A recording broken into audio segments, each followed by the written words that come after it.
Selamat siang, salam seimbang untuk kita semua. Saudara-saudara sebangsa dan setanah air.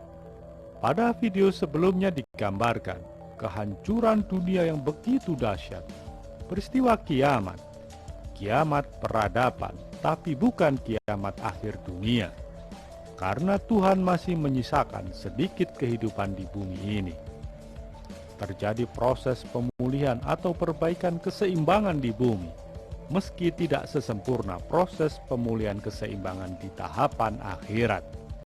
Karena kiamat akhir dunia, kehancuran yang terjadi sangat total, menyeluruh, tidak menyisakan kehidupan sama sekali di muka bumi ini. Dengan kata lain, pada kiamat akhir dunia, proses memformat ulang bumi dilakukan secara total, sehingga bumi dan langit atmosfer yang menyelubunginya akan kembali kondisinya seperti pada waktu awal diciptakannya. Dan kehidupan baru, peradaban baru yang akan dibangkit di tahapan kehidupan akhirat, akan ditata dengan sistem keseimbangan yang sempurna. Nah, selanjutnya bagaimana dengan gambaran proses kebangkitan manusia dan kehidupan di dalam masa akhirat, serta bagaimana sistem kehidupan di akhirat dijalankan? Simak uraiannya berikut ini. Bagaimana proses kebangkitan manusia? Kalau Tuhan bisa menciptakan manusia, maka tentunya Tuhan juga sangat mudah untuk membangkitkan manusia dari kematiannya. Meski tubuh manusia sudah hancur menjadi tulang belulang, bahkan seolah tidak bersisa sama sekali.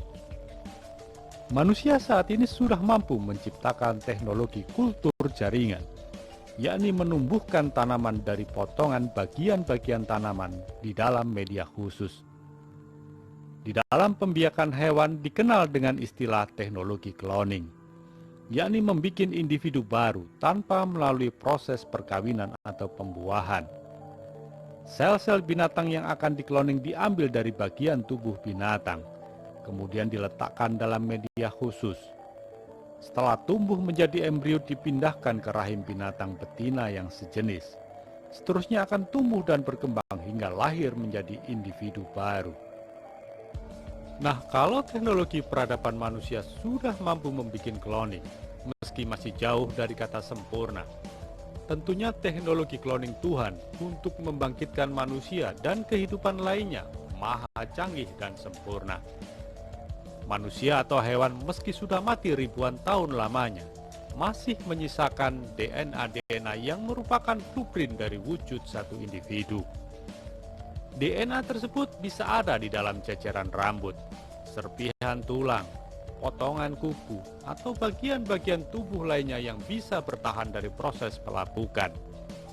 Dari situlah proses cloning kebangkitan manusia dijalankan. Pada dasarnya, DNA manusia bisa berubah selama manusia tersebut hidup, menyesuaikan dengan perilaku dan kebiasaan sehari-hari. Manusia-manusia awal yang diciptakan Tuhan tentunya mempunyai wujud yang lebih sempurna dan seimbang. Namun seiring dengan perilaku, sifat, dan kebiasaan sehari-hari yang cenderung tidak seimbang, maka mulailah timbul berbagai penyakit dalam tubuh manusia. Dan hal tersebut sedikit banyak akan merubah susunan kode genetik dalam DNA. DNA sudah tidak sesempurna lagi seperti pada saat dilahirkan. Dan itu yang diwariskan kepada anak cucu menjadi penyakit turunan, atau biasa dikenal dengan dosa waris, yaitu potensi penyakit fisik termasuk sifat dan perilaku yang cenderung negatif yang diwariskan dari orang tuanya. Perlu diketahui bahwa DNA manusia adalah seperti microchip yang tertanam di dalam setiap sel manusia, mampu merekam sifat atau perilaku baik atau buruk setiap manusia. Dan saat manusia meninggal, DNA di dalam tubuhnya adalah rekaman terakhir dari perilaku manusia tersebut. Tuhan akan menyimpan dan mengamankan DNA terakhir yang akan menjadi blueprint atau rancangan wujud setiap manusia ketika akan dibangkitkan di masa kehidupan akhirat.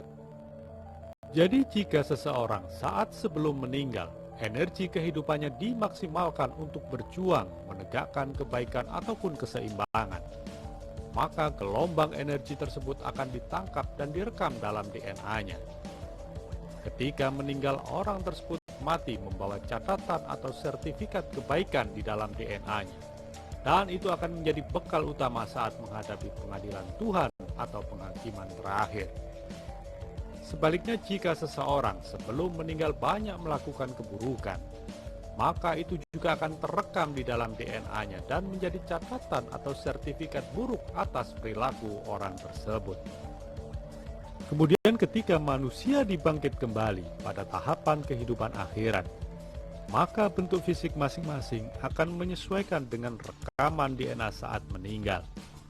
Bagi pejuang-pejuang kebaikan, penegak kehidupan seimbang, mereka akan dibangkitkan dengan fisik yang ideal menawan, sesuai dengan rekaman DNA terakhir. Bagi yang berperilaku buruk, maka bentuk fisiknya juga akan seburuk perilakunya, meski selama hidup selalu berpenampilan menawan. Dan bagian-bagian tubuh yang cacat menunjukkan bahwa selama hidup sering digunakan untuk hal-hal yang buruk. Mereka akan berkelompok-kelompok, yang fisiknya normal ideal berkumpul sesamanya, dan yang cacat buruk juga berkumpul sesamanya. Dari sini tubuh masing-masing telah memberikan kesaksian atas perilaku mereka selama hidup di dunia. Dan keputusan pengadilan Tuhan tidak akan salah sedikit pun. Selanjutnya, mereka yang dibangkit dengan fisik yang ideal akan diarahkan memasuki ruang kehidupan yang indah, nyaman, dan seimbang, habitat ideal untuk manusia. Sebagian mereka yang pernah berjuang membangun dan menegakkan sistem kehidupan seimbang di dunia mengatakan bahwa ruang dan pola penataan kehidupan surgawi di akhirat mirip dengan apa yang pernah mereka bangun di dunia. Apakah itu bait Allah pada masa Musa, kerajaan Tuhan pada masa Yesus, Madinah Al-Munawwarah pada masa Muhammad, ataupun tatanan-tatanan yang pernah dibangun oleh nabi-nabi yang lain. Namun demikian, surga di akhirat tentunya lebih sempurna dari apa yang pernah diwujudkan para nabi-nabi, rasul-rasul di dunia setelah Adam, yakni sebuah tatanan kehidupan yang benar-benar seimbang dalam semua aspeknya. Dan di akhirat, setan dari bangsa jin ataupun manusia-manusia jahat perusak keseimbangan, semuanya telah diisolir di dalam neraka, tidak bisa lagi membuat kerusakan di bumi selama-lamanya. Dan yang buruk rupa akan digiring memasuki ruang isolir di dalam bumi. Mereka akan berjejal di dalam ruang yang sangat panas, pengap seperti sebuah kawah yang sangat dalam dan bertingkat-tingkat. Ruang neraka, sebuah habitat bagi mereka yang selama hidup di dunia selalu dikendalikan hawa nafsu yang membara, haus akan harta, kekuasaan, wanita, dan hal-hal negatif lainnya. Sebagian yang lain akan diisolir di ruang yang sangat dingin membeku seperti di kutub, yakni mereka yang selama hidup sering menyendiri, bertapa, menjauhkan diri dari kehidupan dunia, dan tidak mempunyai kepedulian terhadap lingkungan sosial, alam, dan kepedulian-kepedulian lainnya. Demikian keseluruhan rangkaian peringatan Tuhan kepada umat manusia, khususnya bangsa ini. Oleh karena itu, segeralah bertaubat, hentikan berbagai perilaku yang merusak keseimbangan ciptaan Tuhan, perbaiki sistem keseimbangan diri, dan mari bersama-sama membangun tatanan kehidupan seimbang. Dengan harapan semoga Tuhan akan menyelamatkan kita dunia dan akhirat.